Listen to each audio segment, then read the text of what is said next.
بعض نے بالغہ سے بلوغت کی عمر مراد لی ہے۔ اب حکم ہوتا ہے جاؤ ملاؤ، لیکن یار میں جدہ گیا تو وہاں ایک دوست کے ہاں ٹھہرا، تو اس گھر کے اندر کھلونوں کی بوریاں تھیں، تو میں نے اس کو کہا کہ آپ یہ کوئی کاروبار کرتے ہیں؟ تو اس کا دوست بھی تھا ساتھ، تو وہ مسکرا کے کہنے لگا کہ یہ کاروبار نہیں کرتا، بڑی دیر کے بعد اللہ نے اس کو بیٹا دیا ہے، تو اب یہ پاکستان جا رہا ہے، تو جب بھی بازار جاتا ہے 10-20 کھلونے خرید لاتا ہے، تو یہ کتنی بوریاں کھلونوں کی بھر گئی ہیں، تو یہ بک کروائے گا، ایسے تو نہیں اتنے جا سکتے۔ تو یار اتنے عرصے کے بعد بیٹا ہوا اور باپ ملنے جا رہا ہے، تو اس نے کھلونے جمع کیے، لیکن یہ کیسا باپ ہے جس کو حکم ہوتا ہے اتنے طویل عرصے کے بعد بیٹے کو ملنے جا رہے ہو، ایک چھری لے لو، ایک رسی لے لو۔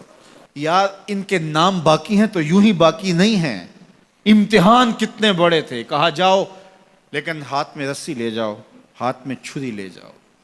حضرت خلیل اللہ پہنچتے ہیں، اپنی زوجہ سے ملے اور کہا بیٹے کو تیار کر دو، دوست کی دعوت پہ جانا ہے۔ مانگ سجا دی جاتی ہے، بیٹے کو نئے کپڑے پہنا دیے جاتے ہیں۔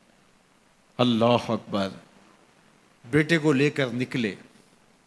یار بیٹا ان فوان شباب میں ہو، چڑھتی جوانی ہو، تو باپ دیکھ کر کے کتنا خوش ہوتا ہے، اور پھر اس کا بیٹا بھی اکلوتا ہو، اور بیٹا بھی بڑھاپے کا سہارا ہو، عصائے پیری ہو، رب سے مانگ مانگ کے لیا ہو، اور پھر بیٹا بھی وہ جس کی پیشانی میں محمد کا نور چمک رہا ہے۔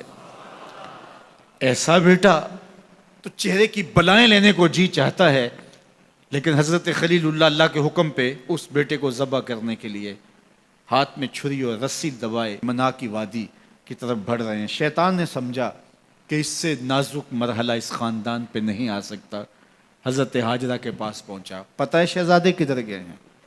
کہا ان کے باپ لے گئے ہیں دوست سے ملاقات کروانے کے لیے۔ کہا نہیں، وہ ان کو ذبح کرنا چاہتے ہیں۔ کہا سوچ کے بات کر، وہ باپ ہے ذبح کرے گا؟ کبھی باپ بھی بیٹے کو ذبح کرتا ہے اور بے قصور ذبح کرے گا؟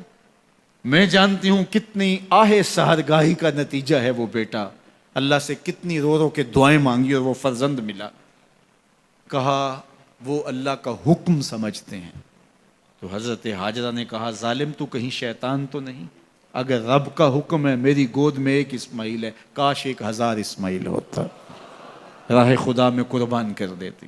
اسماعیل علیہ السلام کے پاس شیطان پہنچتا، اسماعیل پتہ ہے تیرے باپ تمہیں کدھر لے جا رہے ہیں؟ کہا کہ کدھر؟ کہا کہ وہ ذبح کرنے لے جا رہے ہیں۔ کہا تم سوچ کے بات کرو۔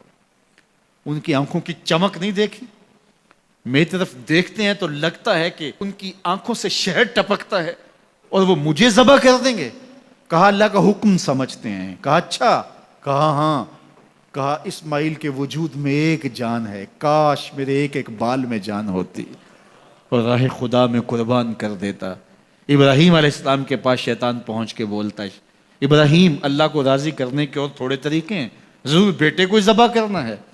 تو وہ بھی کنکر اٹھا کے مارتے ہیں اور شیطان کو راستے سے ہٹا کے منزل کی طرف بڑھتے ہیں۔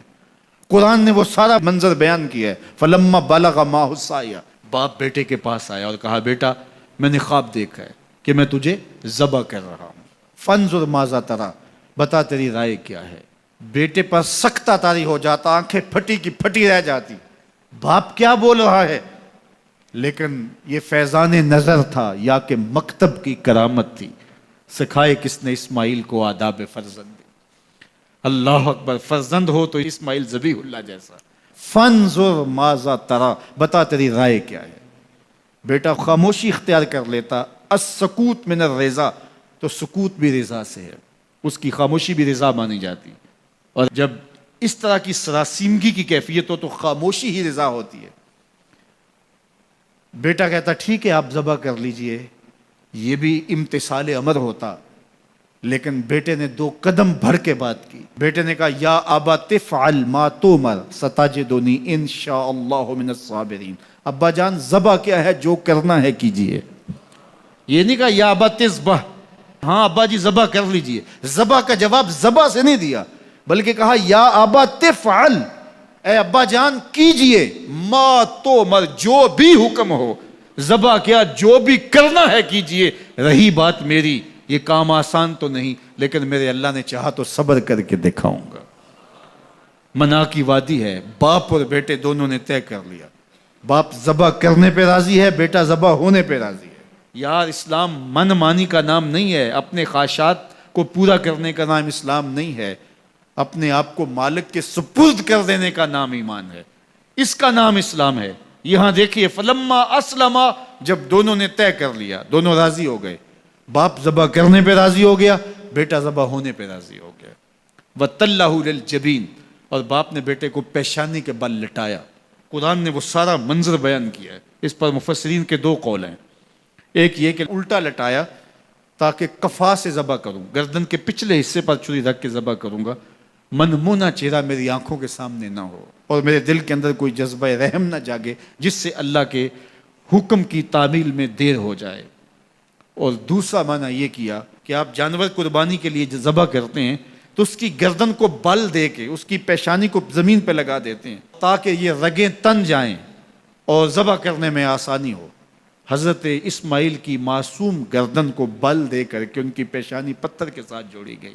وَتَلَّهُ لِلْجَبِينِ، پیشانی کے بل یوں لٹایا گیا کہ گردن کھل جائے اور بیٹے کو ذبح کرنا آسان ہو۔ آنکھوں پہ پٹی باندھ لی کہ یہ منظر تو دیکھا نہیں جا سکے گا، اللہ کے حکم کی تعمیل بھی باہر صورت کرنی ہے۔ سعادت مند بیٹا بولتا ہے ابا جان مجھے رسیوں سے جکڑ لیجئے، کہیں ایسا نہ ہو کہ میں تڑپوں اور اللہ کا حکم پورا کرنے میں آپ کو دیر ہو جائے۔ باپ بیٹے کو رسیوں سے جکڑ لیتا ہے، ہاتھ میں چھری پکڑی ہے، ذبح کرنے لگتے ہیں تو بیٹا بولتا ہے ابا جان رسیاں کھول دیجئے۔ کیوں؟ آپ کا منصوبہ، آپ کا پروگرام تبدیل ہو گیا؟ کہا نہیں۔ تو پھر کیوں رسیاں کھولوں؟ کہا کہیں ایسا نہ ہو کہ کل کا مورخ لکھے کہ باپ ذبح کرنا چاہتا تھا، بیٹا ہونا نہیں چاہتا تھا، باپ نے باندھ کے کیا۔ کھول دیجئے، نہیں تڑپوں گا۔ رسیاں کھل جاتی ہیں، بیٹا پیشانی کے بل لٹایا ہوا ہے، ہاتھ میں چھری پکڑی ہے، منا کی وادی ہے، کارکنان قضاء و قدر کی چیخیں نکل رہی ہیں، حوریں تھرا رہی ہیں، زمانہ کانپ رہا ہے، منا کی وادیوں پر تھر تھراہٹ ہے، مالک قیامت آنے والی ہے۔ فرشتے بھی پوچھ رہے ہیں کہ مالک کیا ہونے والا ہے؟ کہا تم کہتے تھے انسان کو پیدا کر رہا ہے، سجدے تو ہم کریں گے، ذرا میرے بندے کی ادا تو دیکھو، ذرا میرے بندے کا انداز محبت تو دیکھو، میری فرما برداری، انقیاد امر اور اطاعت اور امتثال امر کی مثال تو دیکھو، ذرا دیکھو میرا بندہ میرے حکم کی تعمیل کیسے کر رہا ہے۔ اللہ اکبر، کائنات آنکھیں جھپک رہی ہے، سورج منہ چھپا رہا ہے کہ یہ منظر دیکھا نہیں جا رہا، اور منا کی وادی تھر تھر کانپ رہی ہے کہ ایک بوڑھا باپ ہاتھ میں چھری پکڑے اپنے نونہال فرزند کو ذبح کرنا چاہ رہا ہے۔ عجیب منظر ہے کائنات کے اندر۔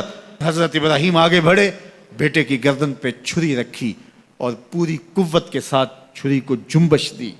اللہ اکبر، لیکن ایک بال بھی نہیں کٹا۔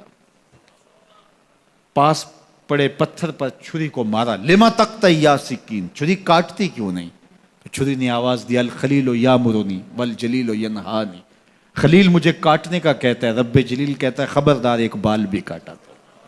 کہا چھری تیرا کام تو کاٹنا ہوتا ہے۔ کہا حضرت آگ کا کام بھی تو جلانا تھا، جس نے آگ کو جلانے سے روکا تھا آج اس نے مجھے کاٹنے سے روک دیا۔ اس کا یہ مفہوم بھی نکالا جا سکتا تھا کہ میں نے تو چھری چلا دی، اب چھری نے کچھ نہیں کیا تو میرا کیا قصور۔ اللہ اکبر، دوبارہ چھری تیز کی اور حلق پر چھری کی نوک رکھی اور اپنا سارا وزن ڈال دیا، گردن کٹ گئی، خون بہنے لگا، اور دل میں تھا کہ اتنا بڑا کام جو میں نے کر لیا، لیکن جب پٹی کھولی تو دیکھا منظر بدلا ہوا ہے۔ جس کو بیٹا سمجھ کے ذبح کیا وہ بیٹا نہیں تھا، دمبا تھا، اور جبریل امین پاس کھڑے ہیں اور اسماعیل مسکرا رہے ہیں، بے ساختہ زبان سے نکلا اللہ اکبر۔ تو حضرت اسماعیل بولے لا الہ الا اللہ واللہ اکبر، جبریل بولے اللہ اکبر وللہ الحمد۔ اب یقین تھا کہ یہ سارا اہتمام ادھر سے، جبریل کا آنا اور دمبا پڑا ہے اور ذبح پڑا ہے اور جبریل امین موجود ہیں تو یہ یہی لے کر آئے ہوں گے، اور بیٹا مسکرا رہا ہے۔ یہ سارا منظر، یہ قرینہ حالیہ بتا رہا تھا کہ یہ سارا الوہی اہتمام ہے، رب نے قربانی قبول کر لی۔ لیکن صرف اتنا ہی نہیں ہوا کہ یہ قرینہ حالیہ آپ کو یقین دلاتا، بلکہ منا کی وادی چمکنے لگی اور وحی کے اجالوں سے پوری وادی روشن ہو گئی، اور آواز آنے لگی وَنَادَيْنَاهُ أَن يَا إِبْرَاهِيمُ قَدْ صَدَّقْتَ الرُّؤْيَا إِنَّا كَذَلِكَ نَجْزِي الْمُحْسِنِينَ۔ یہ منظر دیکھا تو ابراہیم ابھی کوئی سوال کرتے، کسی سے پوچھتے کہ یہ کیا ہوا، اتنے میں وہی نازل ہوئی، اے ابراہیم تو نے واقعی خواب پورا کر دکھایا، اِنَّا كَذَلِكَ نَجْزِي الْمُحْسِنِينَ، ہم اپنے بندوں کو یوں ہی صلہ دیا کرتے ہیں۔ تیرے بیٹے کو ذبح نہیں کروانا تھا تیرے ہاتھوں سے، ہم نے تیرا امتحان لینا تھا، بس ابراہیم تیرا امتحان پورا ہو گیا، ہم نے تیری سنت کو اب قیامت تک کے لیے باقی رکھا، قیامت تک کے لیے باقی